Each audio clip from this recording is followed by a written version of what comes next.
Muitas mães chegam e falam: Ju, meu filho não engatinha. E aí, qual que é o problema? Olá, tudo bem? Meu nome é Juliana, sou fisioterapeuta neurofuncional da criança e do adolescente. E hoje nesse vídeo eu vou falar um pouquinho com vocês sobre a postura engatinhar. Muitas mães chegam e falam: Ju, meu filho não engatinha. E aí, qual que é o problema? Né? Como que vai ser? Será que ele vai se desenvolver? Como eu posso ajudar esse meu bebê a parar de ser tão estático em casa? Bom, a ideia é que hoje a gente possa pensar em estratégias para te ajudar em casa a realizar essa postura engatinhar, essa movimentação engatinhar com mais facilidade. Bom, então vamos lá. Primeira coisa, quando a gente pensa no engatinhar, o meu bebê ele tem que ser capaz de rolar. Ju, quando que eu espero que esse meu bebê engatinhe? Vamos pensar lá pelos 8 meses de idade, a gente espera que o engatinhar aconteça. Dos 8, 9 meses até os seus 11 meses. Poxa, Ju, meu bebê não engatinha com 9 meses. Preciso procurar um especialista, preciso ir ao médico, o quanto que isso é preocupante. Isso depende muito do quanto que esse bebê está livre, né? E quais são os pré-requisitos para o engatinhar. Então, se o bebê com 9 meses não tem sequer o arrastar, acho que vale a gente entender por que o meu bebê não está buscando, né, explorar o ambiente. Né, se tem alguma questão de engajamento ou se é realmente uma questão motora, então vale a pena visitar um especialista, certo? Bom, estou com o meu bebê, quero estimular ele a engatinhar, como que eu faço? Meu bebê só pode engatinhar se ele partir do prono, então ele tem que ir para a barriga para baixo. Pensem nisso. Ele rolou? Rolou. Então agora eu preciso começar a estimular esse ambiente a fazer com que ele queira buscar algo. Porque o engatinhar é locomoção, é ir até um ponto. Então ele precisa ir até um local para pegar alguma coisa que ele queira, para chegar perto de você. Então se você está à frente, ou o papai, ou o irmão, tem que ter algum ambiente estimulador para isso. Primeiro ponto. Eu só vou me movimentar se eu tiver interesse, se eu tiver necessidade de algo. Eu só vou levantar aqui desse lugar que eu estou para ir buscar um copo de água se eu tiver com sede. Né? Então sempre pensem nisso, qual é o ambiente engajador. Beleza, meu ambiente está engajador, estou ali observando, eu vejo que o meu bebê quer ir, mas ele ainda não consegue realizar isso com facilidade. Bom, o bebê está em postura de prono, eu preciso entender se ele consegue trazer o peso para as mãozinhas, então a gente vai diminuir a base de suporte, a mão é menor, ó.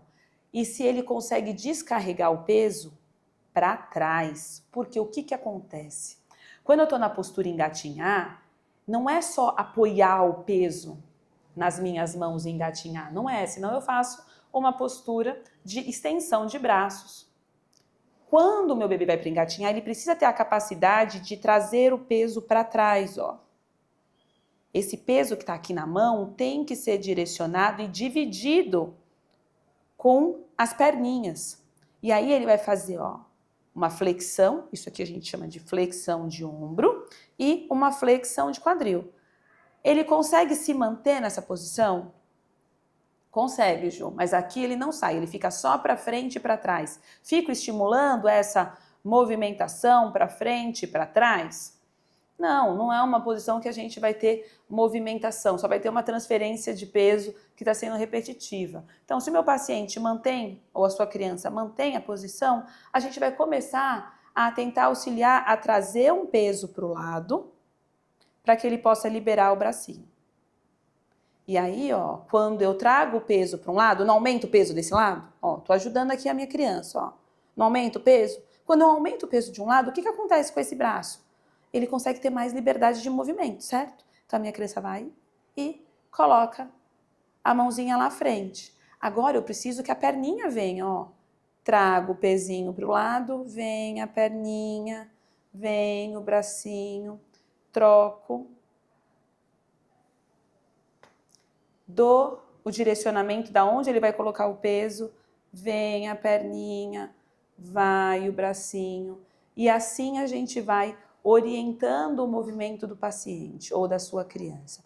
Importante quando a gente pensa no engatinhar. O engatinhar, ele demanda coordenação, transferência de peso.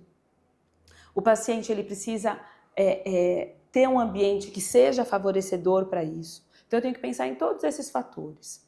Se o meu paciente ainda tem, a minha criança ainda tem muitas dificuldades em relação à transição para o 4 apoios, ou ainda uma posição de prono, de barriga para baixo, muito lentificada para ir para o sentado, eu preciso intensificar essas atividades para que ele ganhe mais eficiência, mais celeridade, mais controle e, consequentemente, isso vai permitir que o engatinhar aconteça com mais rapidez e com mais qualidade, né? E se eu tenho ainda uma criança, né, que quando vai realizar a transferência para o sentado, ela não consegue fazer com velocidade, com controle, esse processo de transferência de peso ainda está muito difícil, ele está tendo muita dificuldade de distribuir esse peso. Consequentemente, as habilidades de locomoção, como o engatinhar, eles vão ter um prejuízo maior. Então, se atentem nessas posturas básicas. Posição de prono, barriga para baixo, ela é essencial. Não tem como a gente adquirir uma habilidade locomotora como engatinhar se eu não tiver sido exposto a isso no período adequado, tá bom? Então se atentem a isso.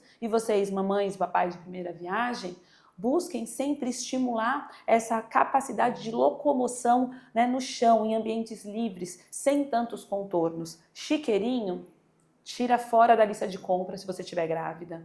Bebê conforto é só para levar de um ponto a outro no carro.